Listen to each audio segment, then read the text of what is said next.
दोस्तों हर जगह nothing phone one की बात हो रही है, जहां देखो नथिंग फोन वन ही ट्रेंड कर रहा है हर जगह। ऐसे में दोस्तों आज हम बात करने वाले हैं क्या आपको इस फोन के साथ जाना चाहिए अगर आप एक फ़ोन खरीदने का सोच रहे हैं तो, और बाकी कौन सी प्रोज एंड कॉन्स हैं इस फ़ोन से रिलेटेड जिसके बारे में बहुत लोग बात कर रहे हैं, बहुत लोग बात नहीं भी कर रहे हैं, रिव्यू वगैरह में जिसको कवर नहीं कर रहे हैं। तो दोस्तों आज इन सारे टॉपिक्स पे हम बात करने वाले हैं और ओवरऑल आप ये डिसाइड कर पाएंगे कि आपको इस फोन के साथ जाना चाहिए या नहीं। सबसे पहले बात करते हैं दोस्तों प्रोज की, कौन से ऐसे पॉइंट्स हैं जो कि प्लस पॉइंट्स हैं इस फोन के। तो दोस्तों मुझे लगता है जो पीछे का डिजाइन है जिसको ग्लिफ इंटरफेस कहा जा रहा है वो है यूएसपी इस डिवाइस का, और मुझे ये चीज़ अच्छी भी लग रही है कि कोई कंपनी कुछ एक्स्ट्रा एफर्ट कर रही है इस इंडस्ट्री में। नहीं तो खास करके बजट या अपर बजट सेगमेंट जो होता है उसमें अधिकतर कंपनीज अलग अलग आड़े टेढ़े नाम देके वही फोन्स को चलाए जा रही थी, और जो कस्टमर्स भी हैं उस बजट के वो भी साल दो साल में बोर हो जा रहे हैं फ़ोन से और फिर वो कुछ नया ले रहे हैं। तो देयर वाज नथिंग एक्साइटिंग, और मुझे ये चीज़ थोड़ा बोर भी कर रही थी कि यार एक ही फ़ोन कितना चलाओगे, एक ही टाइप के फ़ोन्स। तो यहाँ पे मुझे अच्छा लगा कि किसी ने एक्स्ट्रा एफर्ट्स किए हैं कुछ नया क्रिएट करने के लिए, और अब डिज़ाइन भी इतना इंपॉर्टेंट रोल हो गया है खास करके फ़ोन्स वगैरह में इन डिज़ाइंस वगैरह को देख के कि अब किसी और फ़ोन को मैं भी देखता हूँ तो मेरा ध्यान जाता है कि हाँ यार कोई और कंपनी कुछ अलग डिज़ाइन एटलीस्ट डिज़ाइन में ही सही पर कुछ अलग क्रिएट कर रही है। ये कंपनीज तो वही क्रिएट कर रही है, हो सकता है ये एक स्टैंडर्ड बन जाए जो कि कंपेल करे बाकी कंपनीज को भी कुछ एक्स्ट्रा एफर्ट करने के लिए। तो वो एक अच्छा पॉइंट है इस फोन से रिलेटेड। सेकेंडली दोस्तों मुझे लगता है जो इस फोन का प्लस पॉइंट होगा वो होगा इसका clean Android interface, almost no bloatwares. और ये बहुत बड़ी बात है क्योंकि सीधी सी बात है जब ब्लोटवेयर्स कंपनी डालती है अपने डिवाइस में तो ब्लोटवेयर्स डालने से जो फ़ोन की कंपनी है वो उन ऐप की कंपनी से हाई अमाउंट चार्ज करती है, जिनकी वजह से हमें वो ब्लोटवेयर्स सहने पड़ते हैं एक्स्ट्रा मतलब के ऐप्स। पर यहाँ पे ब्लोटवेयर्स को कंपनी ने ना बोला है, मतलब उतना रेवेन्यू लॉस किया है ताकि यूज़र एक्सपीरियंस अच्छा हो। ये काफ़ी कमेंडेबल पॉइंट है इस डिवाइस से रिलेटेड। थर्डली बोलेंगे दोस्तों यूज़र एक्सपीरियंस या फील जो है इस डिवाइस का वो बेशक जैसा कंपनी ने प्रॉमिस किया था और जैसे एप्पल के गुडविल को यूज़ करके मार्केटिंग की थी इस डिवाइस की, डेफिनेटली उस पर कंपनी खरी उतरी है। काफ़ी हद तक जो नथिंग फ़ोन वन है वो डिज़ाइन में रिजेंबल करता है आईफोन को। तो डेफिनेटली दोस्तों अपर बजट सेगमेंट में नथिंग ने एक प्रीमियम प्रोडक्ट बनाने की कोशिश की और उसमें वो सफल भी हुआ है। अब बात करते हैं दोस्तों कॉन्स के बारे में, जो प्रॉब्लम्स हैं इस फ़ोन से रिलेटेड जो कि डिसाइडिंग फैक्टर्स हो सकते हैं आपके लिए कि आपको इस फ़ोन के साथ जाना है या नहीं। सबसे पहले दोस्तों बग्स। बहुत लोग कह रहे हैं कि जो फ्रंट कैमरा है उसमें कुछ प्रॉब्लम क्रिएट हो जा रहा है, कई बार फ़ोन स्लो डाउन हो जा रहा है, या फिर यूट्यूब देखते देखते रेजोल्यूशन वाला जो पैनल होता है जहाँ रेजोल्यूशन आप सेलेक्ट कर सकते हैं वो बाय डिफ़ॉल्ट कम हो जा रहा है। तो ये सब जो बग्स हैं दोस्तों ये प्रॉब्लम कंपनी की वजह से हो रहा है क्योंकि कंपनी अभी नई है, ऑलमोस्ट साल डेढ़ साल ही हुआ है कंपनी को इनकॉर्पोरेट हुए।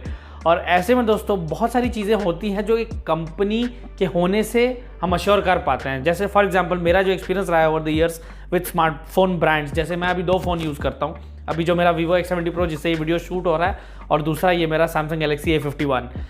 दो Samsung Galaxy A51 एक बजट सेगमेंट का फ़ोन था और Vivo एक फ्लैगशिप फ़ोन मैंने लिया था Vivo का Vivo X70 Pro।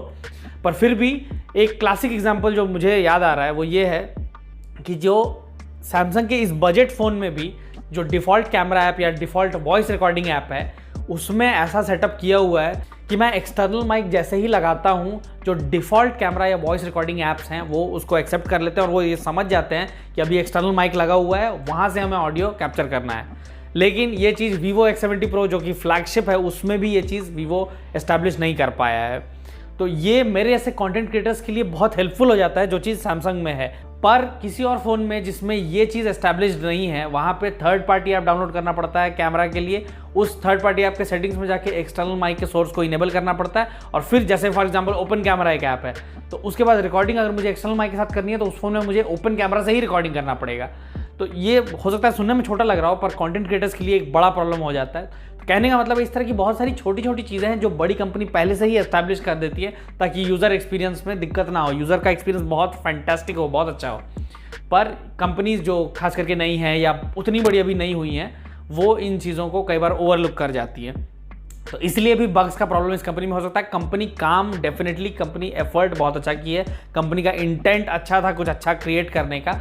पर इनिशियली जिस तरीके से कोई भी बिजनेस काम करता है कि पहले एक प्रोडक्ट लॉन्च किया जाता है, उसको मार्केट में लाया जाता है, कस्टमर फीडबैक लिया जाता है, जो कंस्ट्रक्टिव फीडबैक होता है उस पर काम करते हैं, फिर रोल आउट किया जाता है नेक्स्ट जनरेशन। तो हो सकता है कुछ जनरेशन बाद इस कंपनी के डिवाइसेस काफ़ी अच्छे रोल आउट होने लगे, पर फिलहाल ये कुछ प्रॉब्लम्स हैं जो देखने को मिल रहा है। उसके अलावा दोस्तों दूसरा कॉन जो मुझे लगा, जैसे मैं कंटेंट क्रिएटर हूँ, तो मैं पहले हम लोग प्रेडिक्ट कर रहे थे कि नथिंग फोन 1 में पीछे के तरफ 50+16 मेगापिक्सल का कैमरा होगा, पर ऐसा नहीं देखने को मिला। 50+50 मेगापिक्सल का ही रियर कैमरा था, जो कि मुझे बहुत अच्छा पॉइंट लगा, क्योंकि 50 मेगापिक्सल का सेकेंडरी वाइड एंगल लेंस भी नथिंग ने दिया इस फ़ोन में। पर जब रिव्यूज़ मैंने देखे तो लोग कह रहे हैं कि जो वाइड एंगल लेंस है वो उतना अच्छा नहीं है, उसका जो ओवरऑल एक्सपीरियंस है। तो मुझे ये थोड़ा शॉकिंग लगा और मुझे यहाँ थोड़ा मुझे बुरा भी लगा, क्योंकि वाइड एंगल लेंस व्लॉगिंग में यूज़ किया जाता है और मैं व्लॉग्स भी बनाता हूँ, तो मुझे लगा था यार कितना अच्छा होगा 50 मेगापिक्सल का वाइड एंगल लेंस दिया हुआ है इस फ़ोन में। हो सकता है ये आपके लिए डिसाइडिंग फैक्टर ना हो। मैं ये नहीं कह रहा हूँ कि आप अपने यूजेज को कम कर लें, पर अगर आप कैमरा उतना यूज़ नहीं करते हैं तो हो सकता है ये आपके लिए उतना इंपॉर्टेंट पॉइंट ना हो। पर ये कंटेंट क्रिएटर्स के लिए, मेरे जैसे जो व्लॉग्स वाइड एंगल लेंस पे बहुत ध्यान देते हैं, उनके लिए एक थोड़ा डिसअपॉइंटिंग पॉइंट था कि उतना अच्छा वाइड एंगल लेंस परफॉर्म नहीं कर रहा है। और तीसरा प्रॉब्लम जो मुझे इस फ़ोन में दिखा, ये एक सब्जेक्टिव पॉइंट है, हो सकता है आपको इससे प्रॉब्लम ना हो। जो सामने की तरफ फ्रंट फेसिंग कैमरा है वो साइड में करके, मुझे पता नहीं क्यों वो बहुत अच्छा लुक नहीं लग रहा था मुझे सामने से, क्योंकि वो मुझे कुछ दूसरे ब्रांड्स के बिल्कुल बेसिक बजट फोन्स की याद दिला रहा था सामने की तरफ से। या तो पंच होल कैमरा को सेंटर में रखते, मुझे तो ऑनेस्टली पॉपअप कैमरा भी चलता, पर ठीक है पंच होल कैमरा बीच में होता तो बेस्ट होता, थोड़ा बहुत नॉच भी रख देते तो भी शायद चल जाता, क्योंकि ऑलरेडी एप्पल के गुडविल को, एप्पल के डिज़ाइन वगैरह को काफ़ी यूज़ किया है नथिंग ने अपनी ब्रांडिंग में। हाँ, हो सकता है अगर नॉच रख देते तो थोड़ा और ज़्यादा क्रिटिसिज्म होता, बट मुझे लगता है बेस्ट होता अगर जो पंच होल कैमरा है वो बीच की तरफ होता। पर अगेन ये एक सब्जेक्टिव मैटर है, मुझे ऐसा लगता है। तो दोस्तों मुझे लगता है कि आपको अभी तुरंत इस फ़ोन के साथ नहीं जाना चाहिए, बिकॉज सारे पॉइंट्स को ध्यान में रखते हुए ये फ़ोन मुझे थोड़ा ओवर प्राइस्ड लग रहा है। 30-35,000 के आसपास इसका प्राइस है, थोड़ा अगर कम होता तो शायद ये और जस्टिफाई करता। सेकेंडली, ब्रांड ट्रस्ट अभी उतना बिल्ड नहीं हुआ है, जो कि मुझे लगता है एक रीज़न हो सकता है कि आप इस फ़ोन के साथ अभी ना जाएं। मुझे लगता है दोस्तों आपको थोड़ा वेट करना चाहिए कस्टमर फीडबैक का, और कंपनी को काम करना चाहिए अपने आने वाले जनरेशन के प्रोडक्ट्स पे, और उसके बाद जब कंपनी के साथ एक अच्छा ट्रस्ट बिल्ड हो जाता है तो फिर हम इस डिवाइस के साथ, मतलब आने वाले डिवाइसेस के साथ जा सकते हैं। आपका क्या ओपिनियन है इस डिवाइस के बारे में और इस कंपनी के बारे में, कमेंट करके ज़रूर बताइएगा। और साथ ही साथ दोस्तों ये कंपनी जो है नथिंग, ट्विटर पर ट्रेंड कर रहा है बॉयकॉट नथिंग या डियर नथिंग, इस बात को लेके कि साउथ इंडिया में जो टेक यूट्यूबर्स हैं उनको रिव्यू यूनिट नहीं सेंड किया गया, तो वो लोग भी थोड़े खफा हैं इस बात से कि सिर्फ हिंदी स्पीकिंग ऑडियंस या हिंदी स्पीकिंग टेक यूट्यूबर्स को क्यों भेजा गया और हमें नहीं भेजा गया। इंडिया सिर्फ हिंदी स्पीकिंग ऑडियंस से ही नहीं बना है, विच इज़ डेफिनेटली ट्रू। और इसके रिएक्शन में वो ये कह रहे हैं कि नथिंग ने कुछ खास काम नहीं किया है, बस बेमतलब का फ़ोन का हाइप बनाया हुआ है, फ़ोन तो एकदम ऑर्डिनरी है। क्या फ़ोन बिल्कुल ऑर्डिनरी है, नथिंग ने कुछ खास काम नहीं किया है? दोस्तों मुझे ऐसा नहीं लगता है। एटलीस्ट डिज़ाइन के मामले में एक एक्साइटमेंट तो डेफिनेटली क्रिएट किया है ऑडियंस में या टेक एंथुजियास्ट्स में, और मुझे भी अच्छा लगा कि यार कुछ कोई अलग काम तो कर रहा है कुछ। तो मुझे तो लगता है कंपनी अच्छा काम कर रही है। और ये जो पूरा पॉइंट है बॉयकॉट इंडिया या रिव्यू यूनिट्स नहीं मिले, इस पर आपका क्या ओपिनियन है, कमेंट करके मुझे ज़रूर बताइएगा।